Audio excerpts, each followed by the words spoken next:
that a full audit report is laid in Parliament.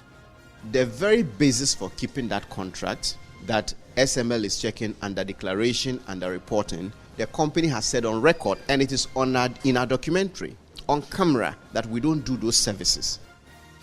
We have the latest in this report, all the statements and reactions in this particular matter. Stay on.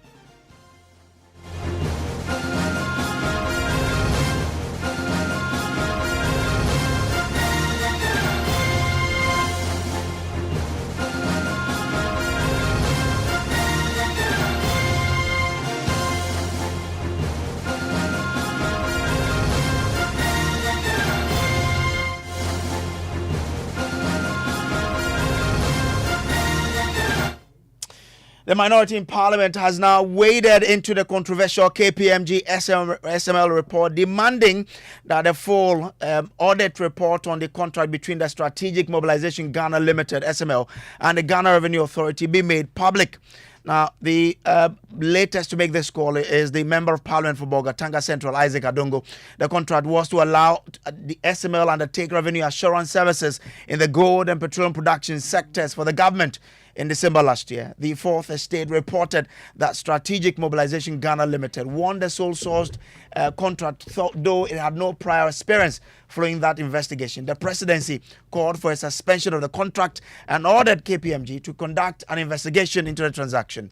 Statement from the presidency indicated that KPMG recommended the termination of the Upstream Petroleum and Minerals audit contract while calling for a neat assessment of the ongoing downstream service. Listen to the reaction of lead investigator of the Fourth Estate, Manasseh Azura, to the report.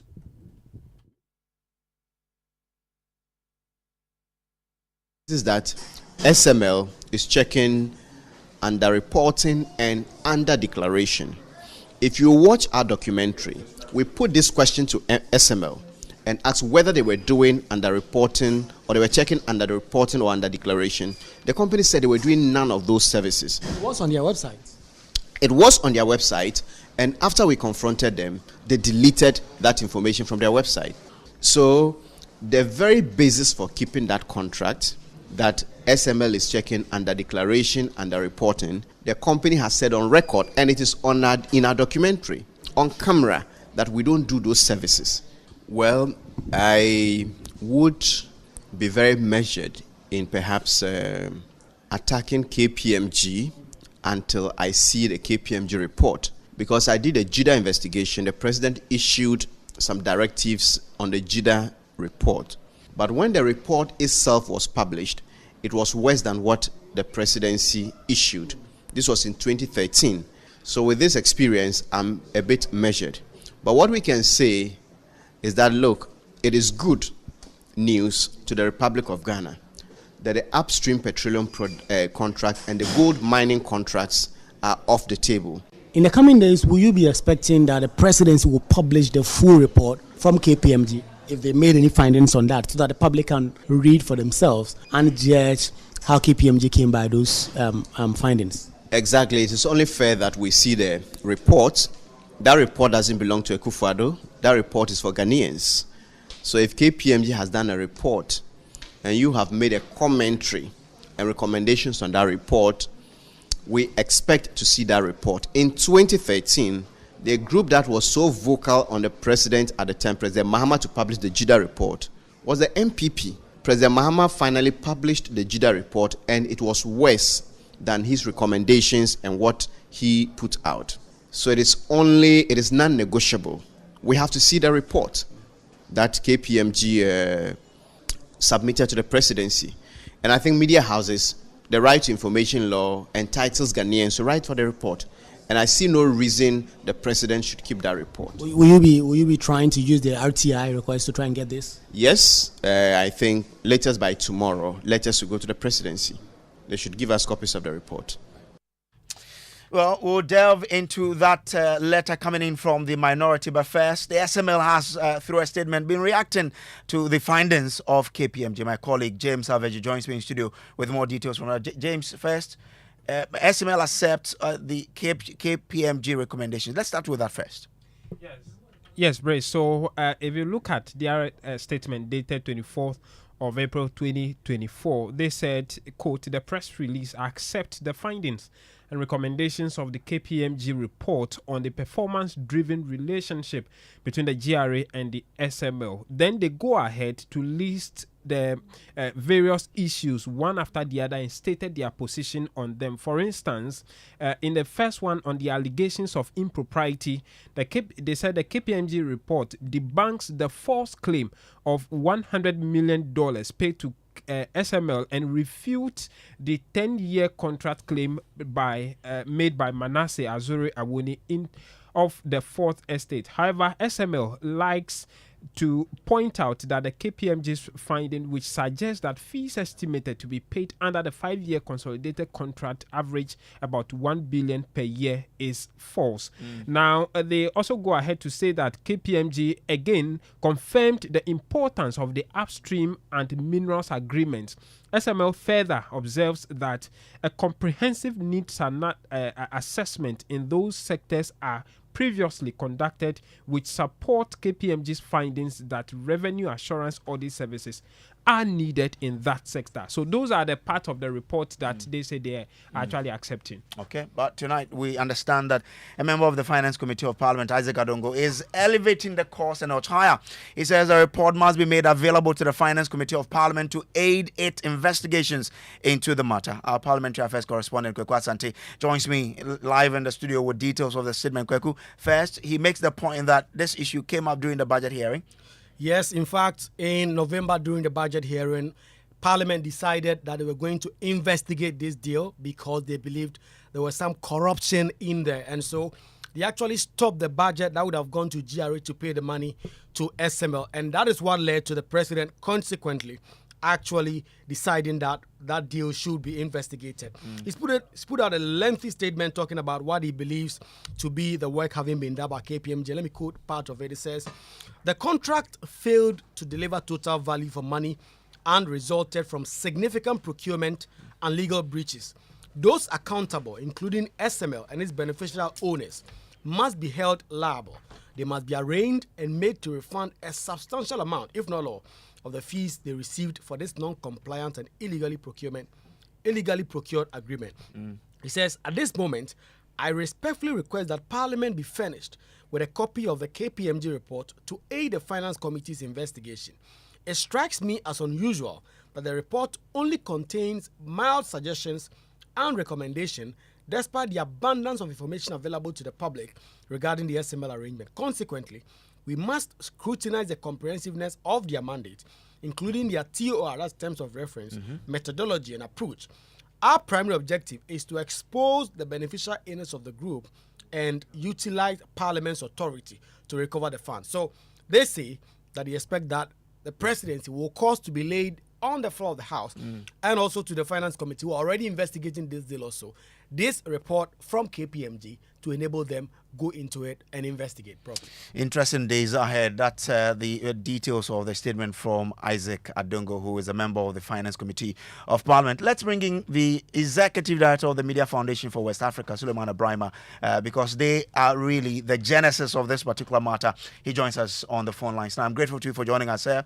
I'm sure you've seen the response of SML. They say they have been exonerated in part by the KPMG investigation. What's your initial reaction to their report?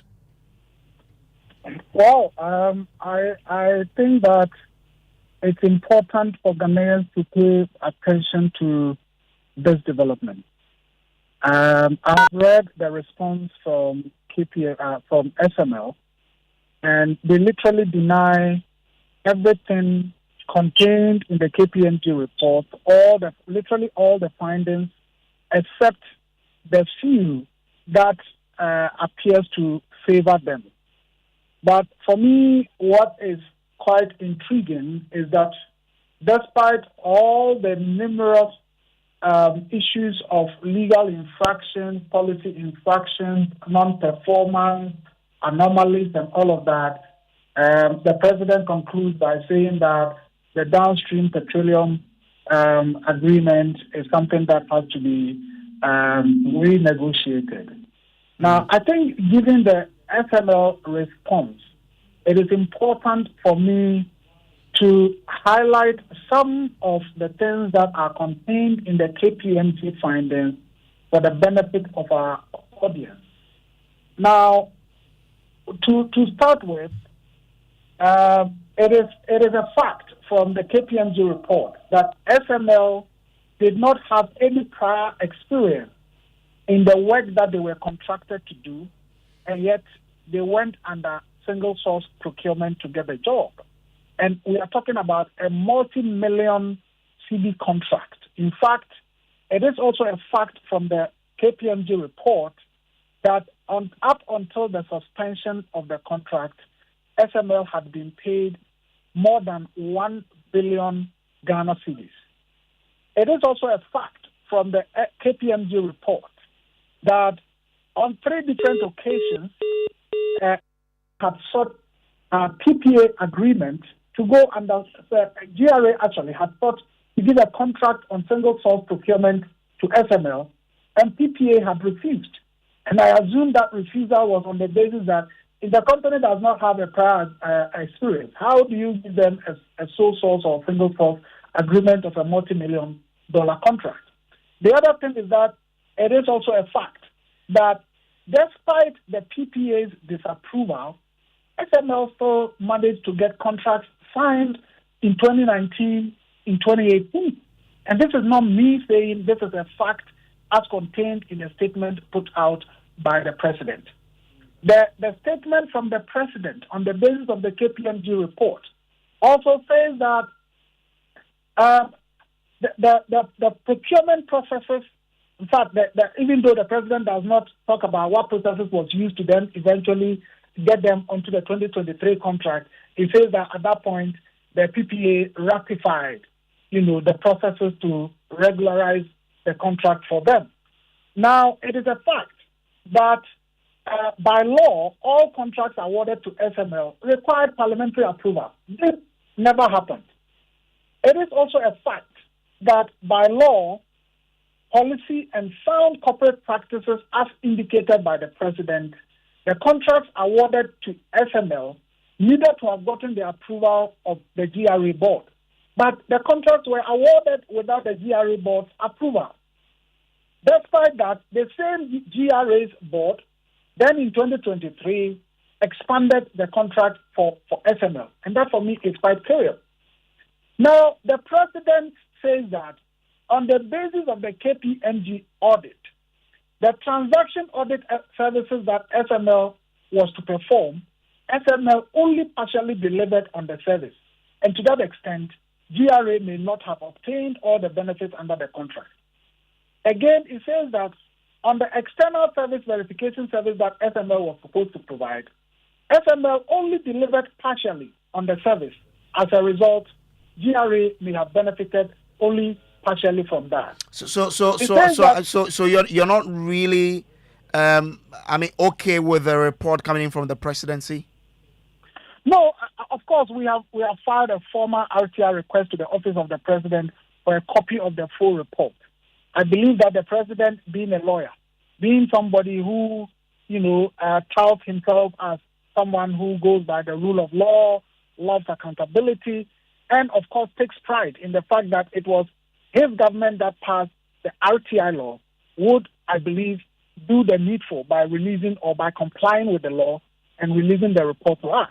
But as I said, at this stage, even if we agree with whatever the president report says in terms of the KPMG audit findings, everything vindicates whatever the Fourth Estate put out, indicating that this was a very questionable contract, a contract that had significant implications on the public purse, a contract that needed to be brought to the public domain as we have done now, and the publication was certainly justified and was a matter of significant public interest. And so I don't know why SML, upon this damning report from the presidency, will now still be going around saying we disagree with this, we disagree with that, we disagree with this, we disagree with that. Before the publication, they were all over saying that they have saved the nation more than 3 billion Ghana cedis. The KPMG report says you haven't done that. They said they had invested about $44 million to to be able to provide the services that they are providing. KPMG said, but you couldn't provide any evidence to prove that you invested that amount. But let's even say that they invested that amount. If you invested 44 billion and you have ended up receiving, if you invested $1 billion and you have been paid 1 billion Ghana cedis, even at today's rate of 13 or so to the dollar, that's over $80 million. So even if you invested 44 and you have received 80 million, who has benefited? So quite clearly, the statement from the presidency vindicates the report that was put out by the Fourth Estate, indicating that the contract was a questionable one. The contract was something that was of significant public interest. The publication was therefore justified. And we are happy that as a result of utilizing the power of investigative journalism, we have been able to get the president to suspend the contract, authorize an audit, Parliament to take a decision on it. And today, at least if for nothing at all, the upstream petroleum contract and the minerals contract have at least been suspended. Okay. Mr. Rama, kindly hold the line for me. Let me bring in the Member of Parliament, Rashid Purple, who is a member of the Mines and Energy Committee of Parliament, to also pick his thought on this. Mr. Purple, I'm grateful to you for joining us here. Now, you've had this raging debate ongoing now between, this report that was issued by the presidency on the KPMG report. People are calling for the full disclosure. What does you as a member of the Finance and Mines and Energy Committee make of this request that presidency publish the full report? Let us all know exactly what KPMG said. Well, we all are aware of what it means. The fact that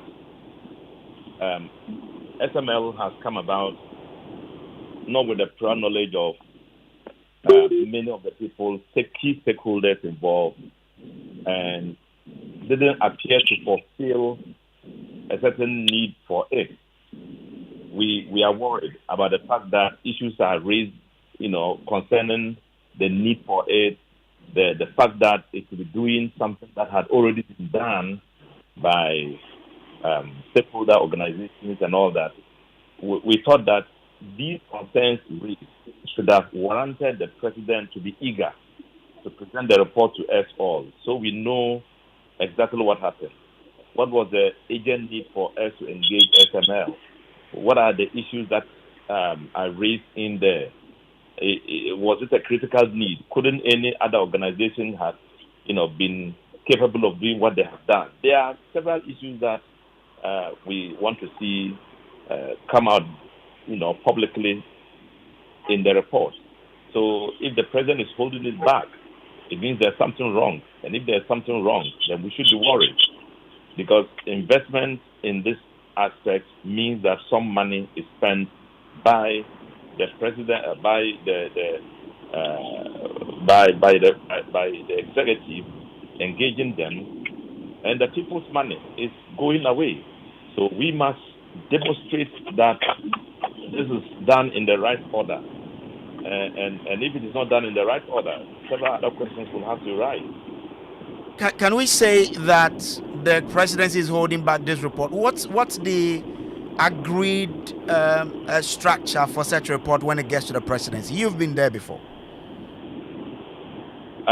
Please, can you ask the question again? I'm asking that what's the procedure for the release of such a report when it gets to the presidency? Yeah, essentially, if it gets to the president, what does he do with the report? It's because it has to get to the people. So he takes hold of it, release it to the public, let us know what is happening, and essentially the people's representatives must know exactly what is in the report, and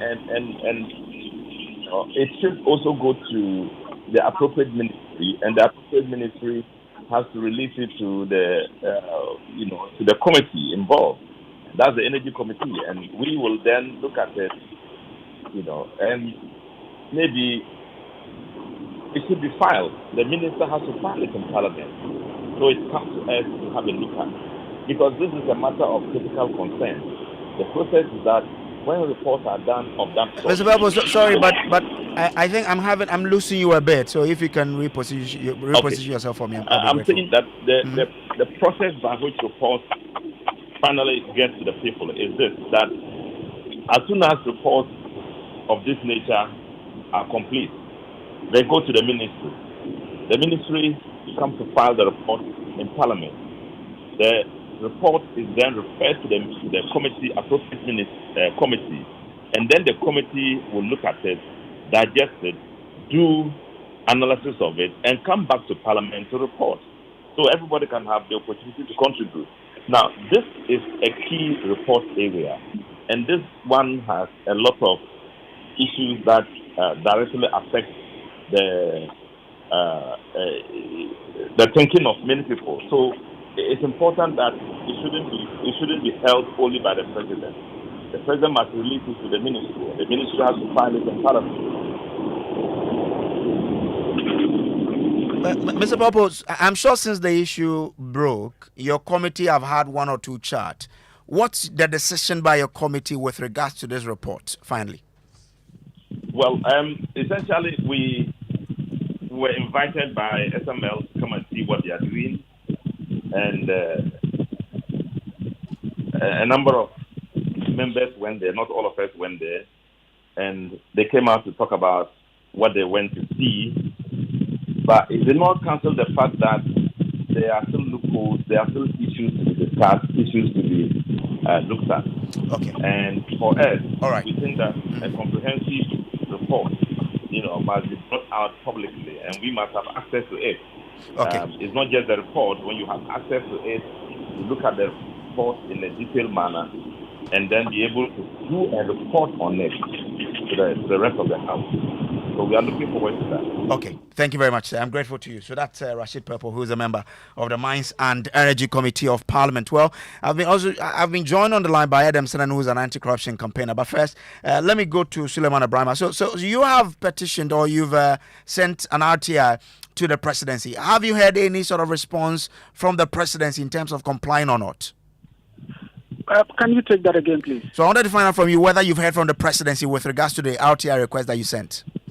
Well, that was just a few days ago, and at least they have 14 days to respond to us, and so we look forward to receiving the report. I don't think that there can be any excuse in not releasing the report in compliance with the RTI law. But you've not heard anything that they are considering to come back to you or not? No, and, okay. and I think that it's early days yet. Okay. This has been just 2 days ago, and so by next week we expect that we would hear from the presidency. Suleiman Ibrahim is the executive director for the Media Foundation for West Africa. Let's bring in Adam Senanu, who is an anti-corruption campaigner. Grateful to you, Mr. Senanu, for joining.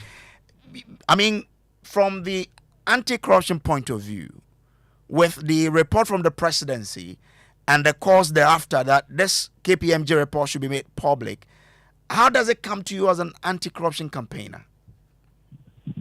Well, I mean, first of all, we need to commend Suleimana and the team at the Fourth Estate for this piece of journalistic work, investigative, which has proven to be right.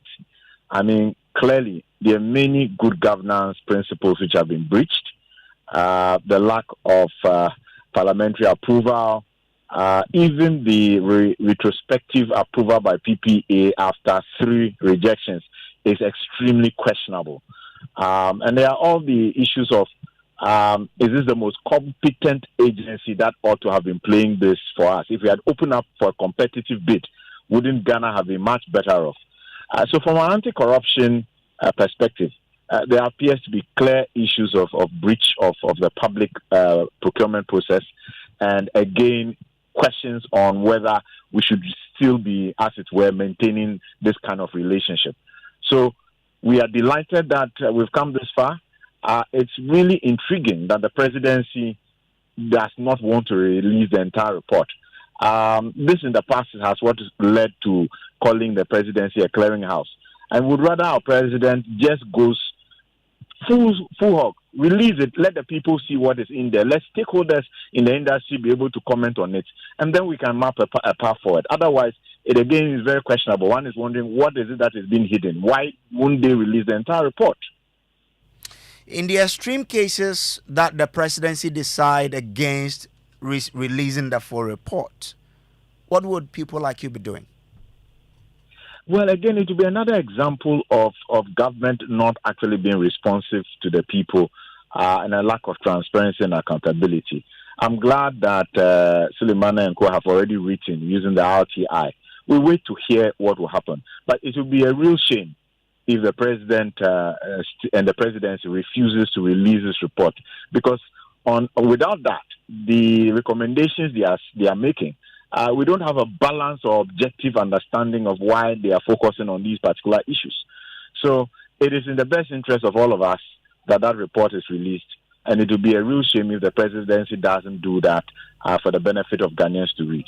These issues are becoming one too many. You hear of these allegations, investigations are done, and it proves that, in fact, things were not done right. What must we do going forward to ensure that things of this nature do not happen going forward? I think that holding people accountable is one of the things that we ought to have been doing quite regularly. Already, we had the first CPA situation with Mr. J that has ended up in court. I think that we ought to have been paying attention to these issues. And we need government that do not seem to be protecting their own. When the current vice presidential candidate of the NDC was talking about how they will hold everybody accountable, I was telling myself, I wish I'd added a sentence that including our own.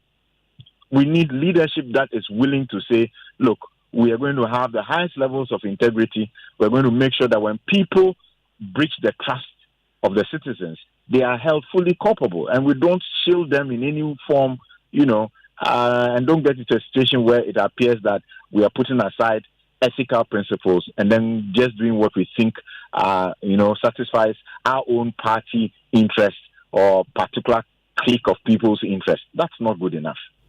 Mr. Senano, I'm grateful to you for joining us. Adam Senano is an anti-corruption campaigner. This has been Top Story. My name is Samuel Kojo. Brace. Up next is Ghana Connect with Kwaku Asante. Kwaku, so what's coming up on Ghana Connect? Well, Brace, only this week, the NDC adored Professor Nana Jinopokwa as the running mate going into the 2024 election. We understand the NPP are going to do the same in the next few days. The names will come up. Matthew Poku Prempeh, the Education Minister, Dr. Yawasedu Chum. So we're going to talk about Frida or say Prempeh. Is she out? The Chief of Staff. Yes. Her name was really her name has come up quite strongly, but in the last few days, it's really died down. But the name that has also been climbing up is Irenato Shiado of the District Assembly's Common Fund. So we'll be interrogating this, but probably putting a spotlight on the NDC's event that he held and asking the questions about the role. Do people vote because of a certain person being a vice presidential candidate, for instance? And what role will Nana Jane's nomination, being a woman, what role is he going to play? That'll be an interesting conversation to have. So we have some interesting guests coming on to connect on this important matter, and you don't want to miss it. Let's connect together.